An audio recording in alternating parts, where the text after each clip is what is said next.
ابتدا ہے رب جلیل کے بابرکت نام سے جو دلوں کے بھید خوب جانتا ہے۔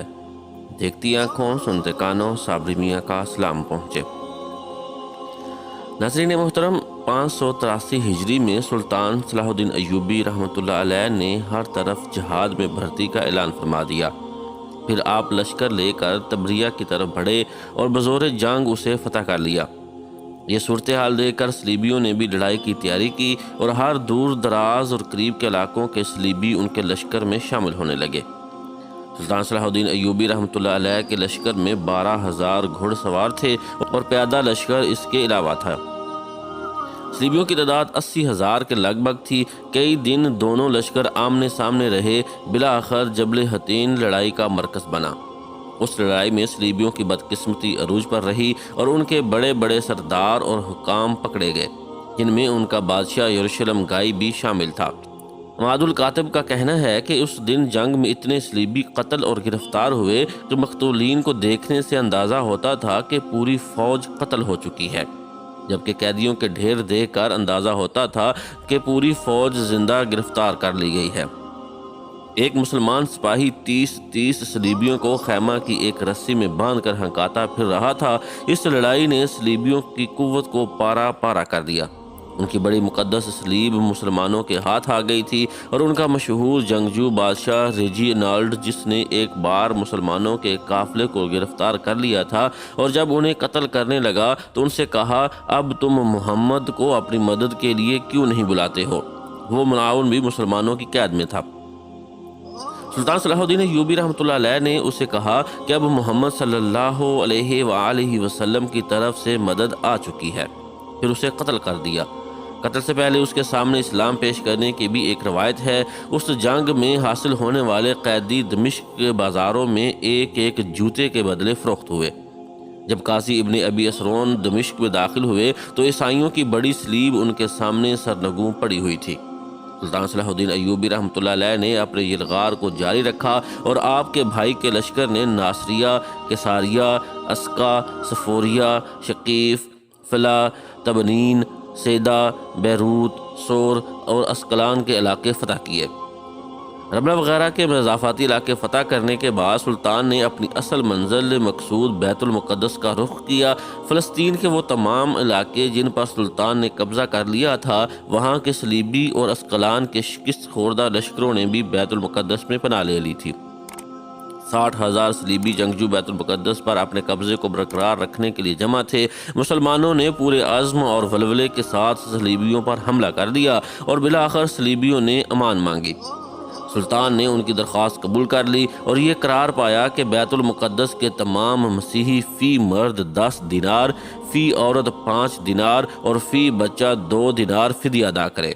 40 دن تک جو فدیہ نہیں دے گا وہ غلام شمار کیا جائے گا۔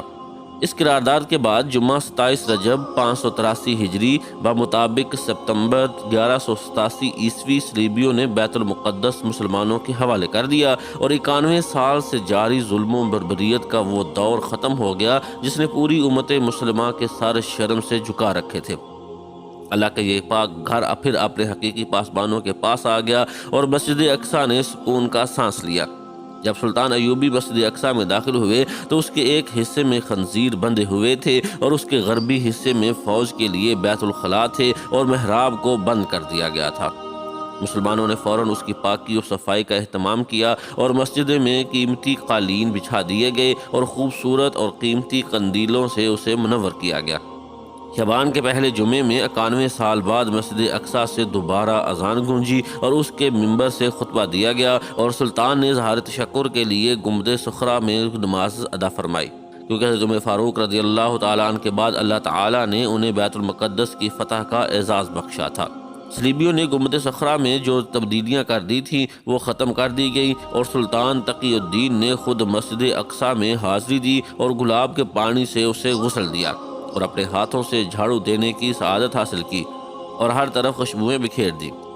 آج جب کہ مسجد اقصیٰ یہودیوں کے ناجائز قبضے میں ہے، ہم ان واقعات کو مسجد اقصیٰ کی فتح کے واقعے پر ختم کر رہے ہیں تاکہ اس باب کو پڑھنے والا ہر شخص غزوہ بدر سے لے کر مسجد اقصی کی دوبارہ فتح تک کی تاریخ کو بار بار پڑھے اور اپنے دل میں اس نیت اور عزم کو پختہ کرے جو سلطان صلاح الدین ایوبی رحمۃ اللہ علیہ نے اپنے دل میں پختہ کیا تھا، اور بالآخر وہ مسجد اقصی کو خنزیروں سے پاک کرنے میں کامیاب ہو گئے۔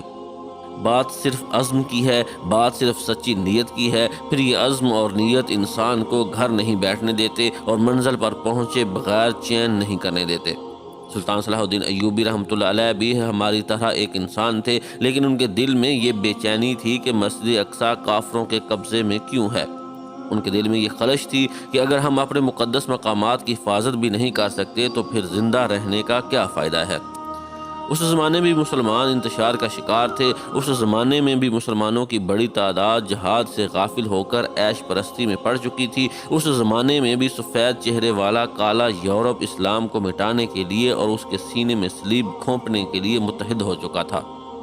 مگر سلطان صلاح الدین ایوبی رحمۃ اللہ علیہ نے اپنے اوپر آرام کو حرام کر لیا اور گھوڑے کی پشت کو اپنا تخت اور رات کے وقت مسلح کو اپنا بستر بنایا۔ انہوں نے ایک طرف پکار کر مسلمانوں کو جہاد کی دعوت دی اور بڑے بڑے علماء کرام سے جہاد پر کتابیں لکھوا کر پوری اسلامی دنیا میں پھیلائیں، اور ممبر و محراب کے جمود برق صفت شعلہ عظم خطباء کو کے ولولے انگیز خطاب سے توڑ ڈالا، اور دوسری طرف سلطان صلاح الدین ایوبی رحمۃ اللہ علیہ نے اللہ تعالیٰ کے سامنے حد درجے کی آہوازاری کی اور راتوں کی تاریکیوں میں اس نے بیت المقدس واپس لینے کی توفیق عطا مانگی۔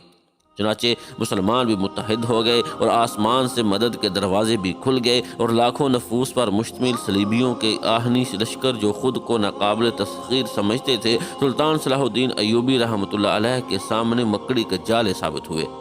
آج پھر وہی ماحول ہے، آج پھر کفر نے خود کو ناقابل تسخیر سمجھ رکھا ہے، آج پھر مسلمانوں میں انتشار اور جمود کی کیفیت ہے، مگر اس خاک کے اندر بہت سارے شرارے چھپے ہوئے ہیں، اور امت مسلمہ آج بھی سب کچھ کرنے کی طاقت رکھتی ہے، مگر ضرورت ہے سلطان صلاح الدین ایوبی رحمۃ اللہ علیہ جیسے ایک قائد کی جو خود عمل کا پیکر ہو، جو خود بے چینی اور خلش میں مبتلا ہو، جس کی عزم میں آہن کی سختی اور جس کی نیت میں حوض کوثر کی پاکیزگی ہو، جو درد سے بولتا ہو اور اپنا درد بانٹنے کی طاقت رکھتا ہو، جس کا دل امت کی حالت دیکھ کر زخمی ہو مگر ان زخموں کو کافروں کی طرف منتقل کرنے کا عزم رکھتا ہو، جو اپنی ذات کے چکر اور ہر طرح کے رعب سے آزاد ہو، جو صرف موت کے آئینے میں رخ یار کو تلاش کرتا ہو اور فکر سے محبت کرتا ہو۔ آج افغانستان کی طرف سے ایک خوبصورت جھلک تو نظر آئی، کیا معلوم یہی وہ بدر منیر ہو جو امت مسلمہ کی تاریک رات کو روشن کر سکے۔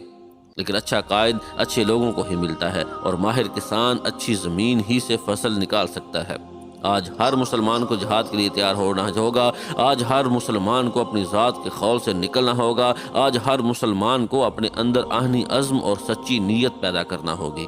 آج ہر مسلمان کو اسلامی ممالک کی ایک ایک چپا زمین آزاد کرانے کا عزم کرنا ہوگا، آج ہر مسلمان کو خون کے ایک ایک قطرے کا بدلہ لینے کی نیت کرنی ہوگی، آج مسلمانوں کو اسلام کی عظمت کی خاطر خاک اور خون میں تڑپنے کا شوق اپنے اندر پیدا کرنا ہوگا۔